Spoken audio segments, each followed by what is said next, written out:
Welcome everyone to this being the first DNA dialogue for 2025. My name is John Christodoulou and I'm sitting in for Tiffany Bortwood, who's traveling overseas at the moment. I'd like to begin by our acknowledgement of country.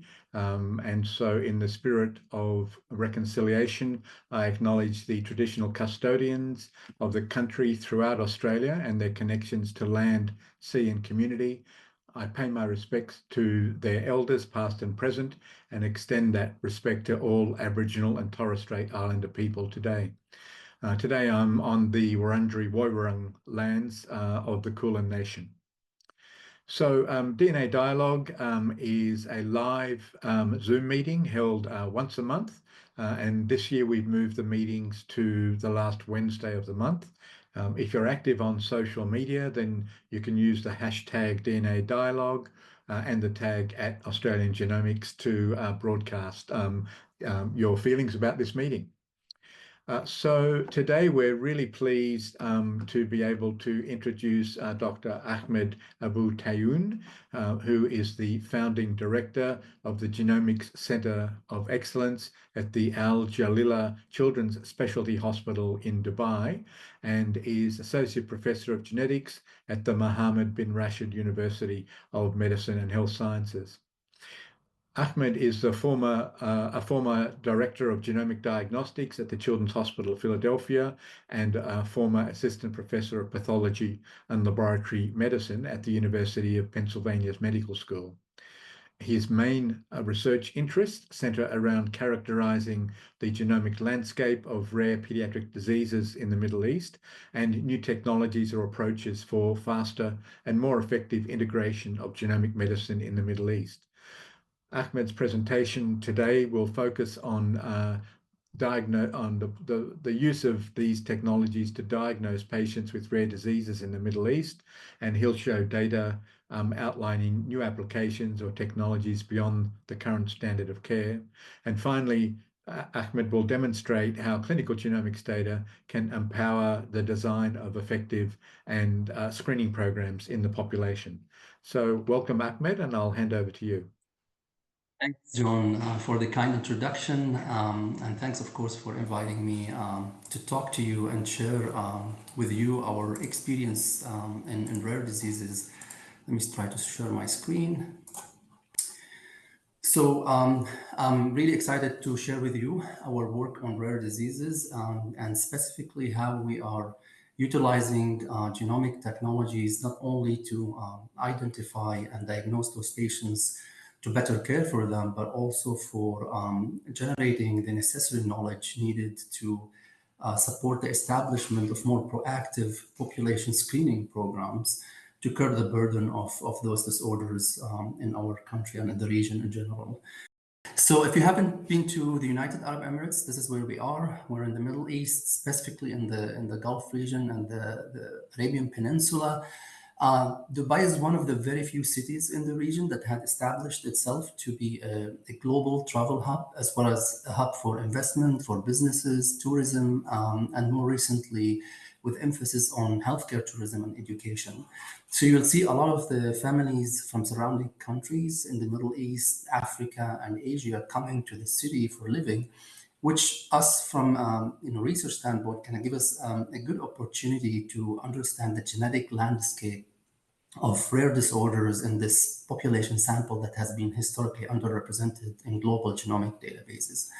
Before I talk to you about our work on rare diseases, I just wanted to give you kind of like an orientation and a context about the Genomics Center that I founded and I continue to direct since 2018. So the center is actually located at Al Jalila Children's Hospital, which is the first and only tertiary pediatric center in the United Arab Emirates. It was inaugurated in 2016 by His Highness Sheikh Mohammed bin Rashid, the ruler of Dubai, as a gift for all kids in the UAE and beyond. And one of the key focus for the hospital is actually try to build the infrastructure to diagnose, treat, and manage patients with rare diseases, given the burden those disorders have in our setting. And so the genomics was identified as one of the 6 centers of excellence within the hospital. And we started establishing the Genomics Center 2018. I actually arrived there in May 2018, and we started working on investing in procuring technologies, building the IT infrastructure, recruiting the team, as well as doing some clinical validations to start offering diagnostic testing. And we got accredited by the College of American Pathologists in 2019, and then started, basically providing this service and mainly sequencing-based testing at that time, which includes exome sequencing, targeted gene panels, microarrays, recently introducing things like rapid whole genome sequencing in the NICU, and the menu continues to evolve as we continue to explore new technologies, like recently working on introducing long-read sequencing for certain diseases. Like many genomic centers worldwide, we were distracted by the pandemic, COVID-19 pandemic, but the center turned to be the hub for Dubai COVID-19 genomic surveillance, where we would do sequencing to track the entry of the and community transfer of the virus during the pandemic to kind of support the larger public health. And also, we were part of key research initiatives within the city at the time. However, as we started going out of the pandemic, we started getting back on track to focus on rare diseases, and we established a Center for Genomic Discovery, which is a virtual center that really connects the clinical sequencing cohort with the discovery pipeline. And I'll share an example a little bit. The idea here is that patients that have gone through comprehensive genomic diagnostic testing, but yet haven't received an answer, that they will be consented for discovery, where we look for potentially novel genes for functional validation. Although later on, it was announced earlier around 2021, Dubai Health was formally inaugurated in 2023 or formally branded in 2023 as the first integrated academic healthcare center system in the city, which includes, besides Al Jalila Children's, 5 other hospitals, adult, women hospital, and a few other hospitals that are actually being under construction, including a cancer dedicated center, plus 26 ambulatory healthcare centers, all affiliated with Mohammed bin Rashid University, which is the medical school that is now home for several training programs, including undergraduate medical students, master's and PhD programs in biomedical sciences, as well as residency and fellowship programs. And as part of this transformation, the genomic center that originally started at Al Jalila Children is now being is undergoing consolidation and expansion to actually now support the larger ecosystem. So we're now not only thinking about providing genomic diagnostic services for rare diseases, mainly in pediatric setting, but we're trying to support other integration of genomic medicine within Dubai Health, including family medicine, which I'll talk about how we're supporting premarital carrier screening, and we're bringing on board prenatal screenings very soon. We're in the process of building cancer genomics to support oncology programs in Dubai Health. And being an academic healthcare center, of course, we're expanding our research and training capabilities to be able to train PhD or medical students across these different new disciplines within genomics. So that's just my quick orientation about our history, and I'll quickly shift into talking about rare diseases. I'm sure many of you are aware that each one of those rare diseases is rare by definition, but there are over 6,000 or 7,000 rare disorders, and they add to a cumulative prevalence of around 6%, meaning that at any one point in time, there are over 400 million individuals that could be affected with the rare disorders globally. What do we know about the burden of rare diseases in the Middle East? We don't have patient or clinical grade registries, but we expect the burden to be as high, if not even higher, given the characteristic consanguinity in this part of the world, which is the high prevalence of marriage between relatives that is expectedly likely to increase the burden of recessive diseases. The problem with those disorders, as you know, is the patients go through a long diagnostic odyssey before they receive their diagnosis. And during this time, they might undergo recurrent diagnostic workup, sometimes recurrent hospitalizations, and unfortunately, sometimes even inefficient treatment or management plans. So it has a huge socioeconomic burden that was quantified in the USA to cost the healthcare system around $1 trillion in 2019 for the 30 million patients with rare diseases in the US at that time. Most of those diseases, as you know, have a genetic cause and have early onset, which really brings the importance of trying to provide comprehensive and early genomic workup as early as possible to find answers for those patients. Although we know we don't have treatments for all of the rare diseases, but with the exponential growth with clinical trials, at least knowing what those patients have can help them navigate the different ongoing clinical trials, but also in our setting with larger families, it also helps younger couples to understand their carrier status, and also especially for recessive diseases, and try to navigate reproductive options and reduce recurrence. So what do we see in terms of using standard of care genomic testing in our region? So we published our experience on the first 1,000 patients that were seen at Al Jalila Children's and tested in our genomics center. And this cohort included 1,000 patients representing at least 40 countries in our region, tested for standard of care testing, exome sequencing, targeted gene panels, microarrays, as well as targeted testing like methylation, testing for Prader-Willi Angelman syndrome, Fragile X, and SMA. And cumulatively, the diagnostic yield in this cohort was around 30 to 40%.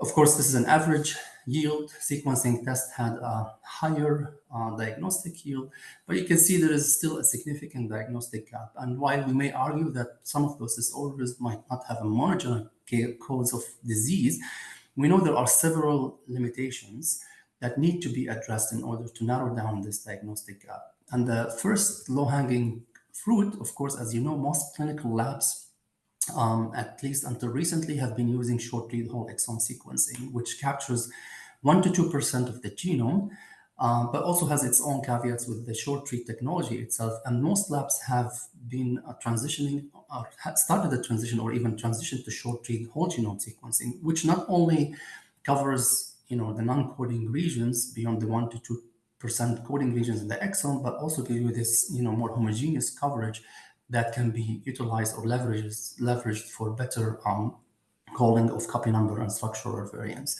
And the best application of genome sequencing, especially rapid whole genome sequencing, has actually been in the intensive care units, especially in the neonatal and pediatric intensive care units. And that's given the burden these disorders have in this setting. And depending on how we look at the numbers, I think the most staggering are the mortality rates, which can be up to 50% in NICU and 20% in PICU.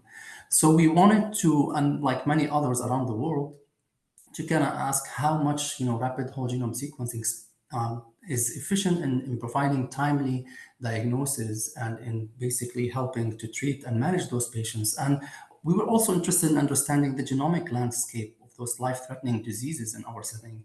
And also, even if we don't find diagnoses for some of those patients, given how critically ill they are, it's an opportunity to actually look for novel genes, merely essential genes in this population, which would not be actually captured in other populations, given the genetic architecture and the homozygosity in our setting. So we actually wanted to assess the diagnostic efficacy and clinical utility of rapid whole genome sequencing in the United Arab Emirates. Like I mentioned, there have been a dozen or a few dozen other such studies from other countries, showing diagnostic yield upwards of 50% and clinical utility of around 40 or 50%. But most of these studies, as you can see, have been skewed towards high-income countries and not as much in other parts of the world. So we launched Little Falcon in 2023 to actually see the utility and the diagnostic efficacy of this application in the NICU and PICU setting. So just to briefly go over this study, we were basically targeting NICU and PICU in Dubai Health, which includes the Latifa Maternity Hospital as well as the Jalila Children's Hospital. So we have 80 mainly NICU beds, and we were looking to recruit 200 trio families, babies and their parents. And it's a prospective study for 2 years. And of course, these are patients that are mostly pediatric. Actually, they are only pediatric. And the plan is basically to provide true whole genome sequencing analysis and reporting as fast as we could. And then the project, of course, involves doing the cohort analysis and understanding the diagnostic yield, the clinical utility, and potentially try to understand the economic utility of this application in the NICU. The inclusion and exclusion criteria, I don't want to go into the details of this. We adapted those criteria from other baby studies that have been published elsewhere. So mainly for inclusion criteria, we look for babies that have multiple congenital anomalies, significant hypotonia, abnormal lab results, seizures, abnormal ECG. And in the exclusion criteria, we mainly exclude patients that have infection with no normal response to therapy, or patients with a confirmed genetic diagnosis or non-viable neonates. And we target around 3 to 5 days from the time we consent those families all the way to releasing a medical report. And at the end of each analysis, once we communicate the results with the clinicians, we actually send them a survey with a few questions to kind of try to understand how much of the result helped them in changing or modifying medications or surgeries, or even affecting the length of stay. And even a negative result could have an impact, and that's our only way where we could actually try to understand how much of it help the clinicians in terms of the patient management, to try to quantify the clinical utility of rapid whole genome sequencing. So we're, I think, halfway through in the study. We've recruited around 100 patients, but I'm showing you data from the first 65. Most of them are recruited in the NICU. Attention, Sorry, attention. I have my... Code blue. At Ward 7, second floor. So 89% Attention, less than attention. 1 year old. I'm sorry about this. Code blue. So one second. At Ward 7, second floor. 89% under 1 year old, 60% they're mostly Arabs and 1/3 Asians. And in our population, 50% of those families are consanguineous. We were able to return the results within around 3.5 days, so around 87.5 hours. And the diagnostic yield, just following the ACMG guideline, was 50%. So these are pathogenic, likely pathogenic variants meeting ACMG criteria. And the most interesting are these actually the blended phenotypes, so the dual diagnosis. So 9% of those positives, which in this cohort, 3 cases, had dual diagnoses. So here's the list of the 3 patients with those dual diagnoses. 2 of them actually had some medical intervention. And interestingly, this top one actually had 4q duplication and a partial trisomy, 13 trisomy. So in our experience, we tried to call copy number variants from exome sequencing, but we do see that it's more robustly and easily detected actually with short read whole genome sequencing compared to exome sequencing. We do see an association between consanguinity and diagnostic yield. So families who are consanguineous are more likely to have a positive finding compared to non-consanguineous families. Although we're still, increasing our numbers, we see higher diagnostic yield for patients presenting with neurological or cardiac symptoms. So in terms of the genomic landscape, from these diagnoses that we've made, 60% of them are due to homozygous pathogenic variants, but still around 30% that are due to dominant or compound heterozygous pathogenic variants. 16% are copy number variants. Again, it's something that we're more robustly identifying from whole genome sequencing. We've been opportunistic, so we're actually consenting families if they're interested in, returning certain things unrelated to the patient presentation. That includes secondary incidental findings according to the ACMG secondary finding list. If they're interested in knowing about their carrier status, if they're interested in knowing in any newborn conditions that might not yet be related to their presentation, but might have later onset manifestation, as well as pharmacogenomic markers that can be helpful down the line. And as you can see, and maybe expect, 60% of the families have some marker that is related to pharmacogenomics, and 60% are carriers of some recessive disorder. 3% have secondary findings that actually not, of course, affects the larger family as well. And this is a research program, and like I mentioned, it gives us an opportunity to look for these potentially novel genes in this critical time window in this population. So even, some of these conditions, unfortunately, might not be viable. So some of these patients might be deceased, but it gives us the chance to kind of... Code blue is clear. sorry. At ward 7, second floor. So it gives us the opportunity to identify those variants. And in this Here at ward 7, exercise, second floor. we're actually looking for the low-hanging fruit, so mainly homozygous loss of function variants and genes that have not been associated with disease. So some of these might turn up to be actual novel genes, but they're of course still pending functional validation. And in terms of clinical utility, based on the surveys that we have given to our clinicians, we see that 30% of the positive findings end up having some sort of clinical utility in terms of interventions and management of the patients. So just to come back on track on how I set up my talk, we were saying that exome sequencing at best can give you around 40% diagnostic yield.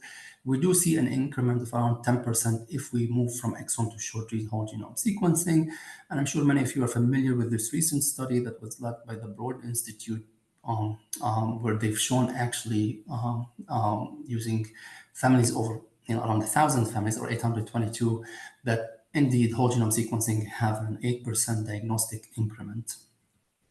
But as you all are aware as well, now we are moving into long-read whole genome sequencing. And I'd like to give the example of the puzzle. So we have a puzzle with 1,000 pieces, and half of that puzzle is a blue sky. You can imagine how hard it is to put the right piece in the right place and how long it will take you to do so. And then imagine that same puzzle is now made up of 10 pieces. And how easily it can be put in the right place. And if you think about these pieces as short and long reads, you clearly can identify larger things with long read sequencing compared to smaller things with short read sequencing. But that's, of course, conditioned with the fact that we have mature protocols and mature, especially analysis pipelines, that are able to capture the information that we get out of long read genome sequencing, which not only includes structural copy number, SNVs, and indels, but also because we're sequencing the native molecule, the methylation changes on that DNA molecule, and how much can we extract out of it to help us in diagnosing patients with rare diseases. And just to give you kind of like a little story to show how important just having a consolidated assay clinically helps, by virtue of putting all type of variants extracted from that one assay, helps boosting the diagnostic yield. This is data from our cohort of patients with a general presentation of hypotonia or muscle weakness. Horizontally, you're looking at the type of testing that is done for those patients. So you see that at the very bottom, most of those patients received ddPCR, which is mainly clinicians testing for spinal muscular atrophy. So even if they don't suspect it, at least they want to do it to rule out, given that there is a life-saving gene therapy for this disease. But then after this, it's a range of testing that patients receive, include whole exome sequencing, targeted gene panels, chromosomal microarrays, methylation-specific MLPA for Prader-Willi, muscular dystrophy or myopathy panels, and of course the sham muscular dystrophy. And 25% of the patients in our setting receive more than one type of test, right? And that's likely to be an underestimate because a lot of patients do not move from one test to the next due to reimbursement issues, or even if the clinician did not order the next test, or if they were lost to follow up. So this really brings the importance of having one assay that is able to capture all this variation, right? For like methylation for Prader-Willi, SMA is really challenging to detect by short-read sequencing because of pseudogene. small deletions, exonic deletion in Duchenne muscular dystrophy, as well as a large number of genes included in myopathy. So just consolidating this into one assay and removing all the different type of testing methodologies or approaches would hopefully, by virtue of this consolidation, really increases the diagnostic yield for those diseases where you have to navigate different types of genomic variants. And so with this, motivation, we really wanted to establish a long-read sequencing, a whole genome sequencing assay to be able to capture all this type of variants in one go. So our study design included around 77 patients positive and optimization cohort with known complex findings, mainly copy number changes, structural variants, repeats, and methylation disorder. And then, of course, establishing a wet bench and analysis pipeline to call, annotate, and filter SNVs, indels, structural copy number variants, as well as methylation. So using the optimization positive cohort, we kind of focus on things that we know affect coding regions of disease genes. And we try to find ways to filter to minimize the number of such variants, given that we don't have, long read databases to filter against. So in this case, of course, we're sacrificing some of the sensitivity, and it's not a discovery cohort. We're only focusing on finding clinical diagnoses, right? So we're focusing on likely pathogenic variants that have been missed by short-read sequencing. So I just have to say that I'll show you in a bit that after we optimize the workflow, we take a cohort negative for short-read whole exome sequencing, and then we sequence them by long-read to try to see the increment diagnostic yield by this analytical pipeline. And of course, we also extracted the methylation signature from 42 known neurodevelopmental disorders that have been developed on the EpiSign Illumina platform. So we map those on the long-read sequencing, and we use an analysis package to basically also extract this methylation changes from long-read sequencing. And here's an example for those who are familiar. I think this is an Angelman syndrome that we usually in our lab test for using methylation-specific MLPA. And you can see here from the IGV view, the red and blue biparental methylation marks normally in this top IGV. And then in the lower one, you will see loss of methylation in a patient with Angelman syndrome. So, and as you can see here in the first line of heat map and as quantified in the bar graph here. But as you know, when you have Angelman, it could be a deletion, it could be UPD, or it could be an epimutation. In our case, we did not see any deletion, but we did see significant loss of heterozygosity on 15q on chromosome 15, suggesting that this is more likely to be a paternal UPD. So it's really kind of interesting for clinical labs to be able to extract all this information from a sequencing assay, where on the other hand, using standard of care, we only could do this by methylation-specific MLPA or by chromosome SNP CMA in order to look for UPD. So now using this pipeline, this protocol and pipeline, we looked for to apply this to a cohort of negative patients who were negative by short-read whole exome sequencing. Of course, most of those patients were Arabs by virtue of the patients that we see in our hospital, and the majority had neurological presentations. We targeted an average coverage of 30x and 50 median length, read length around 12 kb, which is a significant improvement to the 150 base pair that we get from short-read Illumina sequencing. And overall, in this 50 patients, we identify additional diagnoses in 5 out of the 51 cases. Again, this was not set up to be a discovery. We did not look outside disease-causing genes for several considerations, because we're just looking for things that are clinically relevant, but also because we're trying to filter through those disease genes within the cohort. And just to give you a couple of examples on the things that we capture by long reads that have been, that were not diagnosed with short read sequencing, here's case one. This patient presented with, in short, with anterior segment dysgenesis and had an inconclusive exome sequencing with a heterozygous frameshift in SLC38A8, which actually known to cause autosomal recessive anterior segment dysgenesis. So, of course, clearly matching the patient phenotype, but it's an inconclusive report because it's a heterozygous variant and the gene is recessive.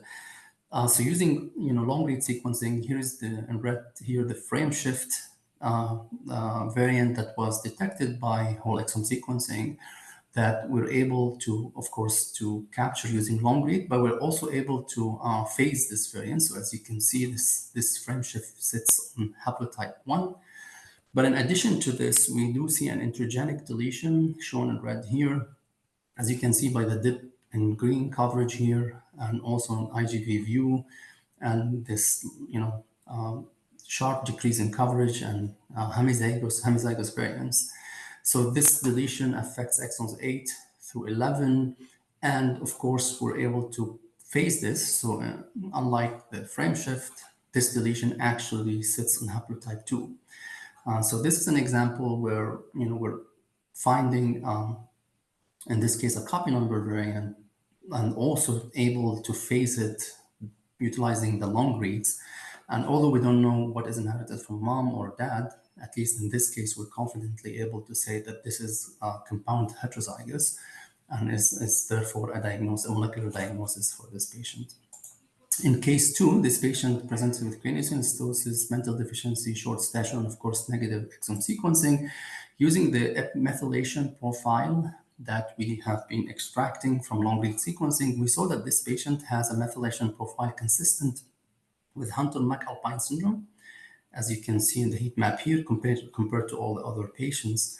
And so, in addition to this, the patient has a duplication including the NSD1 gene. So this disease actually has been shown to be caused by either hypermethylation profile that is found in this patient, or a duplication of the NSD1 gene. So for those familiar with the NSD1 gene, the haploinsufficiency or loss of NSD1 gene and hypomethylation causes Sotos syndrome. And so HMA is more like the mirror disease where hypermethylation and duplication in the gene causes the disorder. And so this is confirmed by chromosomal microarray. So in this case, using the methylation and copy number calling from long-read sequencing was able to establish the diagnosis. So I think in the two cases can show you the rich genomic data that we're able to get, that includes copy numbers, phasing, and methylation data to help us diagnose the patients. So if our cohort is small, of course, we think there could potentially be an additional 10% increment in diagnostic yield by long-read whole genome sequencing. This recent mini review published by Kim Boycott and colleagues actually scanned a few of these recent papers and summarized the added diagnostic yield for long-read sequencing to be somewhere around 7 to 17%. So I think, and this is still maturing.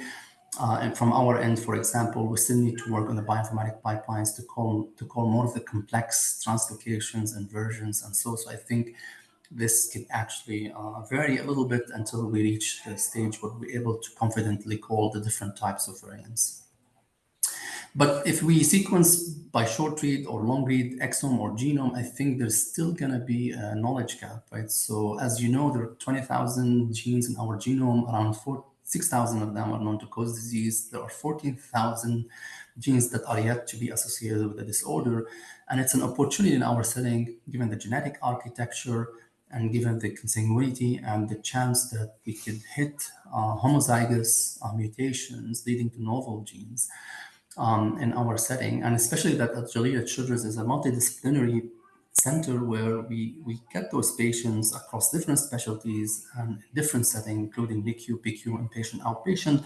So we do have an opportunity to actually consent patients who are undiagnosed to look for potentially novel genes, and in collaboration with colleagues at the university, Mohammed Rashid University, to try to functionally characterize those genes.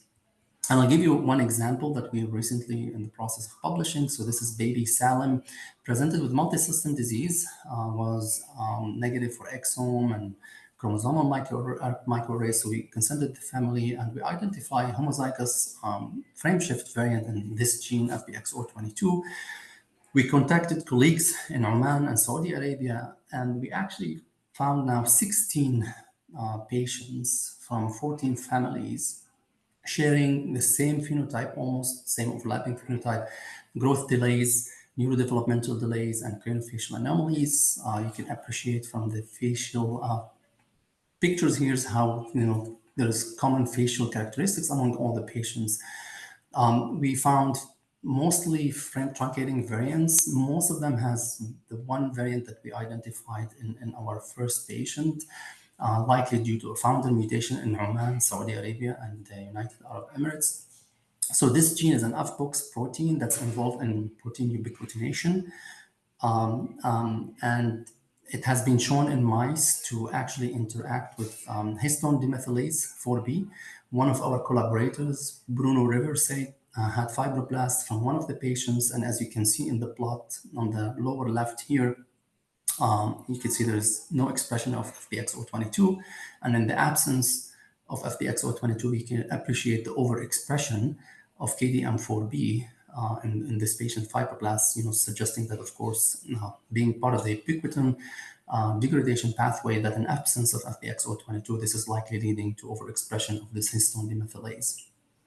So knowing that this gene could be involved in chromatin regulators and specifically in epigenetic pathways, we did long-read sequencing on 3 of the 3 independent patients that have this FBXO22 syndrome.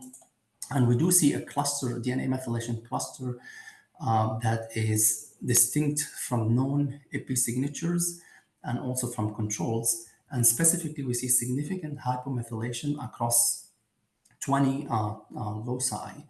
And looking at these 20 loci, actually, one of the targets is the 3' UTR of this gene, AGAP2, that is significantly hypomethylated in patients with FBXO22 syndrome. And interestingly, this same target is also hypomethylated in Kabuki syndrome, which is caused by another chromatin protein, KMT2D. So kind of all this data points towards that the fact that FBXO22 deficiency actually causes multisystem disease, most likely due to epigenetic dysregulation. And this is only one of the genes. We do have a very long list of those undiagnosed patients with low-hanging biallelic loss of function homozygous variants that we think there are opportunities to do more of this novel gene discoveries. So this is the Center of Genomic Discovery that I mentioned to you at the beginning of my talk. And it's basically consenting these undiagnosed families from the clinical cohort and trying to look into genomic data, see any novel genes like FBXO22, and try to functionally validate this. And with our collaborators at Mohammed Rashid University and the growing program for PhD and master students, actually a great opportunity to find those students, meaningful projects for this population. So in a way, we're through the center, we're building capacity, focusing on solving diseases, rare diseases specific to this population, as well as contributing to the global annotation of the human genome. So eventually, if we do novel discoveries, omics, polygenic risk scores, maybe we'll close the diagnostic gap and get to 100%. And I think many of you maybe are aware of the NHGRI bold predictions and other colleagues writing that the VUS problem will be solved by 2030. So hopefully that would be the case. So while we're headed there, I think we have to keep in mind we're still kind of lagging behind in terms of treating those patients, right? As you know, 95% of those patients do not have therapies. And some of these novel gene therapies are very expensive, they're inaccessible outcomes. There's no longitudinal data yet to look at their long-term efficacies. There is lack of population representation, as you may all aware. However, there is a large, encouraging facts is that there's a lot of these clinical trials in the pipeline. But in the meantime, I think there are ways we can think about, rather than waiting for patients to be affected to try to treat them, that we can think about rare disease prevention. And when it comes to prevention rare disease world, it really has to do with early detection. either through prenatal screening, newborn screening, and I'm highlighting carrier screening here because of the recessive conditions in our part of the world and the introduction, the power of introduction carrier screening at the preconception stage in order to inform couples about the risks. And I'm sure this audience is familiar with this really amazing McKinsey mission publication that showed up, a few months ago, maybe. So showing that in a cohort of 10,000 couples, there were 2% at increased risk. And one of the supplementary tables showing that this actually goes to 18% in consanguineous couples, which is really, I think, very high. And we've actually been advocating for introducing expanded carrier screening to the current national premarital screening program in the United Arab Emirates. But we wanted to generate data, more of like to show data, especially for stakeholders to understand the burden of those disorders. And like the McKinsey mission that was motivated by a spinal muscular atrophy case, we turned to this disease for several reasons. It's the second most common recessive disorder. It leads to death in severe cases by 2 years of age. There's something you can do about it. There is a life-saving gene therapy. And regardless of which population you're testing for, most of the disease is caused by a deletion, by allelic deletion. So really you can, without needing to understand the genetic pathogenic spectrum in different populations, if you develop even a PCR assay for exon 7, you're able to conduct really a screening program that's cost effective relatively in order to identify and screen for this disease. But in our setting, we still have to understand the epidemiology of the disease because we don't know the carrier rate, we don't know the incidence. So we did a newborn screening study. We built a multi-center national study and built a network, maternity hospital network, to basically recruit and screen healthy Emirati newborns. So it started as a newborn screening for SMA. And then through this data, we recruited around 1,500 newborns. We did not identify homozygous, asymptomatic newborn in this case, but we kind of determined the carrier rate for the first time in Emiratis. And then using the allele frequency and in this population and the coefficient of inbreeding, we estimated the incidence of the disease in the United Arab Emirates. And we also use a separate cohort which was published independently from Saudi Arabia on an adult and a screening project from an adult population to do a similar exercise. And so we basically then, using the annual birth rates, estimated how many new cases per year we see in the United Arab Emirates and Saudi Arabia, which can also confirms what we currently see in the country. So around 4 new cases in the United Arab Emirates. If we were to treat those postnatally by gene therapy, Zolgensma, it's around $8.4 million. But then if we basically screened the 10,000 couples in the UAE and then offered them a preventive option, in this case, IVF and pre-implementation genetic diagnosis, you really significantly decrease from a healthcare expenditure, end up to reducing, spending a fraction of the cost that you would spend if you only had screened for those babies early on and had to use a gene therapy to treat them. And that saving is enough to arguably, cover a more comprehensive carrier screening program, not just for SMA, but for hundreds of those recessive diseases. But of course, like I said, SMA is kind of like has unique characteristic of this biallelic deletion, regardless of the population that you're screening for.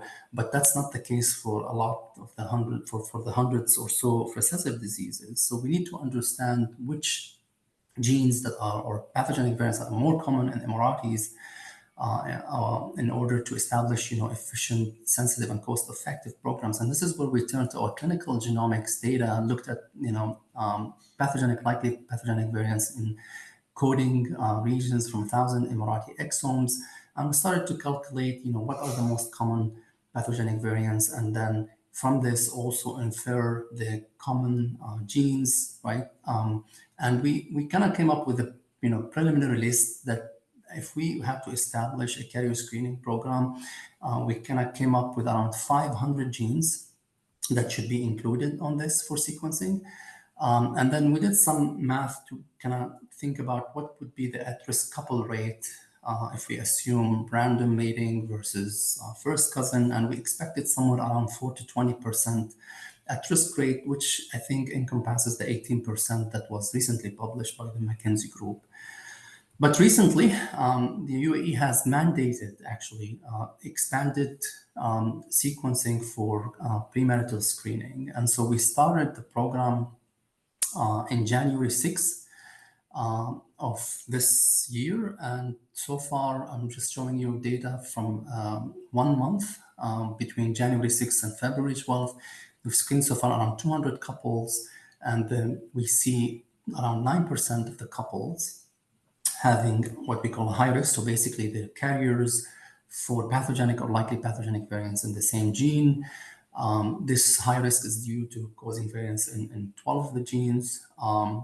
And interestingly here, I think around 70%, so 2/3 of the couples actually say they share the same variant, right? So I think, which is a characteristic of consanguineous population, right? I think if you take that out, 1/3, so around 3% of the high-risk couples would be due to different variants in the same genes, right? So this is more like an outright population. So technically that 70% same variant is an added risk of consanguinity. Most of the couples so far, of course, decided to proceed with their marriage and later on pursue reproductive options. I think this is the last slide, and I think I have 10 more minutes for question and answers. I just want to really thank the core team that has joined us in the journey of building the genomic diagnostics lab and then evolving to kind of support the integration of genomic medicine across Dubai Health, both on clinical and research basis. And of course, I would like to thank my institution, collaborators, and some of the institutions that have given us funding support for the research projects that I presented. Thank you so much, and I'm happy to answer your questions. Thank you so much for that fantastic presentation, and you really should be congratulated for your efforts in bringing rare disease genomics to the UAE. That's really amazing work. If people have questions, please put them in the Q&A, and I can see there are a couple there already, but perhaps I'll start with one. I was interested in your approach to the expanded carrier screening, including premarital carrier screening. And I think you probably almost answered the question that relates to, are you, as part of the expanded carrier screening, including genes where there are known founder mutations, so that you're not missing those as sort of, if you like, low-hanging fruit that potentially could be useful? Yes, definitely. That's a great question. And that's what I referred to in the study where we looked at over 1,000 exomes for known coding pathogenic, likely pathogenic variants. And indeed, we added some genes. So the gene list that was mandated included originally 570 genes based on literature reviews and consulting with genetic professionals in the country. But then looking at our data internally, we did identify some of the genes with recurrent pathogenic variants that were not on that 570 genes, which actually added those genes in our list to be, to cast a wider net. And again, this more data as we move forward will be able to further refine and optimize the gene list to make sure that we are keeping the things that more like the hanging fruit founder variants. Yeah. Right. Okay, so we have a question. Thank you for your presentation. Has research included prenatal analysis, especially for conditions that may have prenatal manifestations during routine ultrasound? If not, is there a plan to include prenatal analysis as well? Yeah, we haven't. No, I think we haven't yet started offering prenatal testing in general. We're mainly focused on postnatal pediatric diseases since this is where we started as part of Al Jalila Children's Hospital. But now, as we're re-expanding to support, Dubai Health, we're actually looking into starting to provide and introduce prenatal testing, including the first of which is, NIPT, which is non-invasive prenatal screening. for high risk pregnancy, and eventually, of course, we'll be starting to look into more prenatal testing and diagnostics. But at the moment, we haven't. Thank you. We have a sort of more general question, and that is, what challenges did you encounter in establishing genomic medicine in the UAE? Lots of challenges, actually. I think it's generally being in the Middle East and maybe parts where, first of all, it's hard to identify the correct talent, mainly, genomic analysts, bioinformaticians, and genetic counselors, which I think are needed everywhere, but especially in this part of the world, to be able to recruit this talent, maintain them, and keep them motivated is a really key challenge, I would say. And then there are other challenges around, access, right? So most of these genomic industries like Illumina, ONT, PacBio, Novartis, Pfizer, headquarters are in high income countries like in the US and the West. So you always, when we started establishing the center, we usually had to work with third parties to help those the introduction of their services and within the country, and that creates a layer of miscommunications, and there's a cost issues related to this. I think this is one of the main obstacles, but things are improving definitely as more of these companies are actually entering the markets themselves, and as we continue to expand our volume. And I think we've been fortunate in having this integrated academic healthcare system. So now we're training genomic scientists, right? So we have masters and PhD students in the lab doing their thesis, and eventually, as they graduate, they will be looking for jobs, and it'll be easier to build capacity that way. So I think these are kind of like the main challenges, I would say. But I do think we're slowly improving and addressing them. Great, thank you. We have a question from Ugur Ozbek with regards to the premarital screening program. So what are the steps after you find high-risk carriers or carrier couples once you've got those results? Yeah, great to hear from Ugur. I think, like I said, it's recent, but what we do is the positive or the high risk couples refer to genetic counseling. So they basically sit down with a genetic counselor and they go through what it all means that they are carriers for this disease and what could be the potential options that they need to pursue down the line if they want to avoid an affected pregnancy. So that's, I think, the negative cases are counseled by the primary care physicians. And like as you can see, 91% of those are negative. I think there we just emphasize that this is a low risk. It's not zero because we're only screening for a set number of genes. So there could be other genetic conditions we're not screening for. Also, when we do screening, we're only reporting pathogenic and likely pathogenic variants, but these labels come from databases in ClinVar and HEMD, which are mainly based on Western populations. So they're likely to be likely path variants in the genes that we screen for that in our criteria would be VUSs that we don't report back. So we might have a negative PKU, but then the couple will have a baby affected with this disease. And that's important for people to understand the limitation of this testing. So the positives are counseled, of course, on the condition and around these issues, but also the negative. We try to make them aware about these limitations. And we're trying to actually create a lot of, educational material, pamphlets, videos, especially in Arabic and this country's language, so people are more familiar with this and what it means to have a negative or high risk, low risk results. Yeah, and I guess that raises the issue of in rolling out population-based expanded carrier screening program, there are potentially major workforce issues, both not only in the laboratory but on the clinical side. And so, what are the thoughts around addressing that? So I think, of course, genetic counselors are the main, outside the lab, of course, they're involved in addressing, supporting the primary care physicians and the Um, uh, and of course the couples. Of course, there's always going to be a shortage of genetic counselors, and one way that we've dealt with this is actually educating the physicians, the primary care physicians. So they, I think, receive maybe 2 or 3 kind of like 1-day training sessions on basic things of genetics, recessive and inheritance, and they have, you know, our genetic counselors have a tight communication with them. And I think they have already, you know, they keep, you know, in touch. They keep, you know, providing presentations as we go. So I think to answer the question, I think it's mainly a genetic counseling issue down the line from the lab. And our strategy is to try to educate the primary care physicians to try to help with genetic counseling. Right.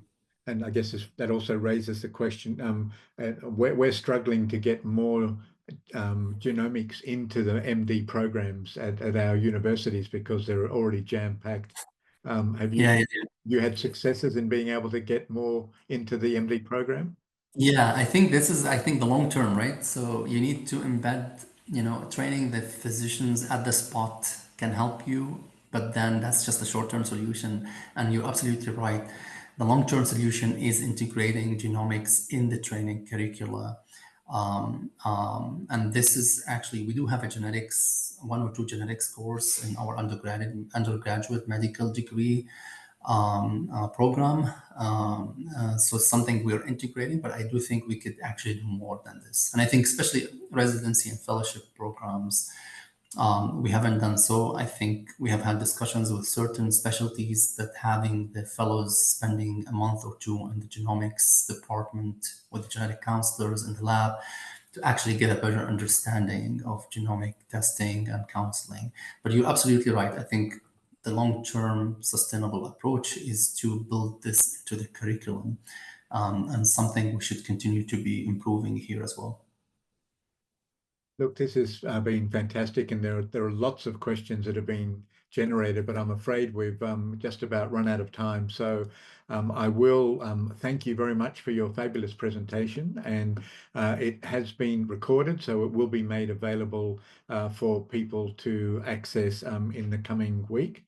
So once again, thank you, Ahmed, for a fabulous presentation. Thank you, John. Thanks, everyone. And just to finish off, and your comment about Kim Boycott's work is very timely because our next DNA dialogue, which will be on the 19th of March at 9 a.m. Australian Eastern Daylight Time, will be presented by Professor Kim Boycott from the University of Ottawa, and she'll be talking about the use of AI in the early diagnosis of rare genetic diseases, including the groundbreaking Think Rare algorithm. So we're all very much looking forward to that as well. So thanks again, everyone, for your attendance, and look forward to seeing you next month.